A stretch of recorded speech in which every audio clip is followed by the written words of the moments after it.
Vamos a la política. Quedan solo 2 semanas para las elecciones presidenciales y parlamentarias del próximo 16 de noviembre. Eso ya lo sabemos y desde hoy rige también la veda de encuestas, así que de números no podemos hablar hasta las elecciones. ¿Qué actividades han realizado los candidatos en las últimas horas? Sofía Martínez está conmigo. Hay polémicas también que vamos a abordar en este set. ¿Cómo estás? Hola, Lince, buenos días. Varias cosas que van marcando estas últimas 2 semanas, como dicen algunos, los últimos 100 metros de esta carrera presidencial, principalmente porque no solo hay temas de despliegue de candidatos, sino que también hay polémicas, hay una ley de presupuesto que tuvo algunas complicaciones y diferencias durante los últimos días, y todo eso va marcando esta discusión y estos cruces entre los candidatos y también, por supuesto, con el gobierno. Hay críticas y hay muchas cosas que van marcando estas 2 semanas que, si bien no podemos saber de encuestas, tampoco podemos hablar de ellas. Ya hay una fotografía final y cada candidato está enfocando sus esfuerzos a ello. Mucho terreno, mucho Eso te iba a preguntar, ir a la ¿dónde gente. han estado? Sí, muchos viajes. De hecho, tanto José Antonio Kast como Johannes Kaiser tuvieron actividades en las últimas horas. Punta Arenas y Coyhaique, principalmente el sur del país, fue el centro de estas actividades, donde no solo se reunieron con la gente que los apoya, sino que también desde los podios que estaban dispuestos en sus tarimas, lanzaron estas críticas y analizaron bastante extenso a propósito de todo lo que ha sido este gobierno y sobre todo esta discusión del presupuesto que vamos a ir hablando desde ya, porque partamos con lo que decía José Antonio Kast. Y para poner un poco en contexto, tenemos que decir que en los últimos días la Comisión Mixta rechazó casi todo el presupuesto, y con eso se abre, por supuesto, un choque entre el gobierno y la oposición.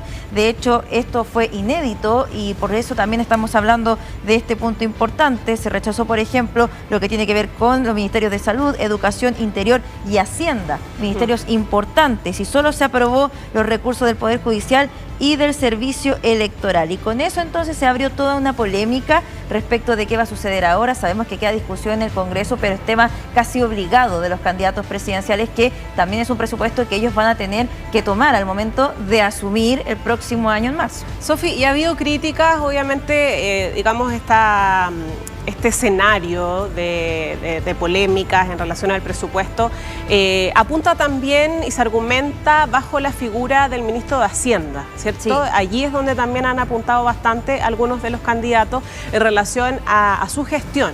Y el más criticado, de hecho, recordemos que el ministro Grau antes era ministro de Economía, ahora asume Hacienda cuando sale el ministro Mario Marcel, y por lo mismo también todas las críticas están enfocadas a él. Recordemos que el ministro de Economía también ahora es biministro, también ministro de Energía, a propósito del tema de las cuentas de la luz. Entonces se va armando también este puzzle de alguna forma en el ministerio. Revisemos primero lo que decía José Antonio Kast, que fue bastante crítico. Dijo que se iba a rechazar, de hecho, el presupuesto, lanzó sus dardos contra el ministro Grau precisamente a propósito en esta actividad que tuvo José Antonio Kast en Punta Arenas. Revisemos lo que era el análisis que hacía el candidato a propósito de esta discusión de presupuesto que se está dando en el Parlamento. La diferencia de economía a Hacienda es una linda corbata, nada más, porque no tienen los conocimientos ni la experiencia. Y de nuevo, un gobierno fracasado, ¿a quién premia? A los peores. Lo siento, ministro, pero soy duro, pero es cierto. Usted es el mismo ministro que fue dirigente estudiantil, el mismo que se le extraviaron 120 millones de pesos para el bicentenario. A mí no se me ha olvidado, pero pareciera que a usted se le ha olvidado.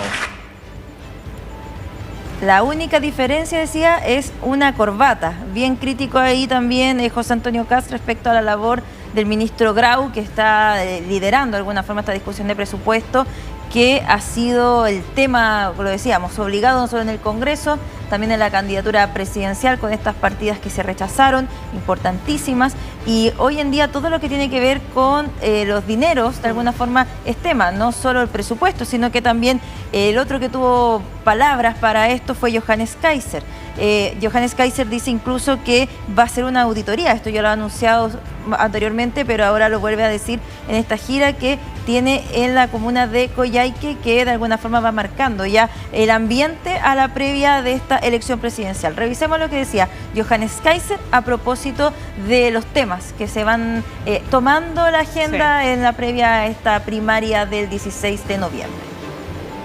La plata para los subsidios habitacionales, la plata para pagar bonos, la plata para tantos programas simplemente se ha agotado, y la verdad es que en este momento nosotros estamos discutiendo la ley de presupuesto y no sabemos cuánta plata hay en caja y cuánta plata va a haber el próximo año en caja.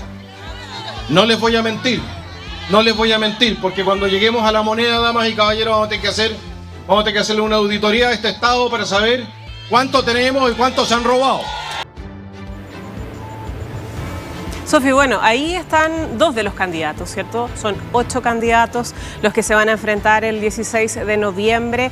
También las candidatas han estado en el debate, en la polémica en relación a distintos dichos, en relación a Evelyn Matei, también la candidata del Partido Comunista ha sido bien enfática en relación también a este plan de búsqueda. Bueno, también están ahí situadas en un pequeño enfrentamiento, podríamos decir. Sí, todos con actividades, palabras cruzadas. Sabemos que de alguna forma el tono que se toma las últimas semanas. Sí. Importante decir, no vamos a conocer encuestas, entonces la última foto se sacó 2 semanas y un poquito más antes, 15 días antes, dice la ley. Entonces ahora es cuando te podemos decir coloquialmente, hay que poner toda la carne en la parrilla, de alguna forma. Entonces, eso hace que, por ejemplo, Janet Jara, y lo que hemos sabido de su comando, es que ellos van a hacer mucha actividad en terreno, el tono que ha tomado esa candidatura. Evelyn Matei, claro, tuvo esta polémica que enfrentó incluso a Janet Jara, que le responde. Por otro lado, la semana más difícil de Harold McNichols, también con no solo esta discusión con Antonio Nemes, sino que también después refiriéndose al plebiscito, que había votado que no, después que sí, y todo eso. Entonces también de alguna forma va a golpear su carrera presidencial. Marco Enrique Dominami, que por otro lado ha tenido actividades con la prensa ayer y también hoy día hay una cita al mediodía. Entonces la verdad es que cada candidato está jugándose sus últimas cartas, e incluso Marco Enrique Dominami también decía que él no se va a enfrentar ni va a hablar de polémica, sino que va a hablar en estos días de propuestas. Así que veremos cómo se va dando esta carrera presidencial, que como lo decimos corre sus últimos 100 metros, y sin duda toda cosa que se haga o se diga puede afectar ya la primaria del próximo 16 de noviembre. Sí, claro, queda poquito. ¿Cómo ha pasado el tiempo, Sofi? 2 semanas quedan, ahí vamos a estar, por supuesto, ese día domingo, todos listos y dispuestos desde muy temprano seguramente, para ir contándole a las personas acerca de cómo se va a ir dando esta votación, esta primera vuelta de la elección presidencial y también, por supuesto, parlamentaria. Gracias, Sofi, por estar aquí conmigo. Buenos días.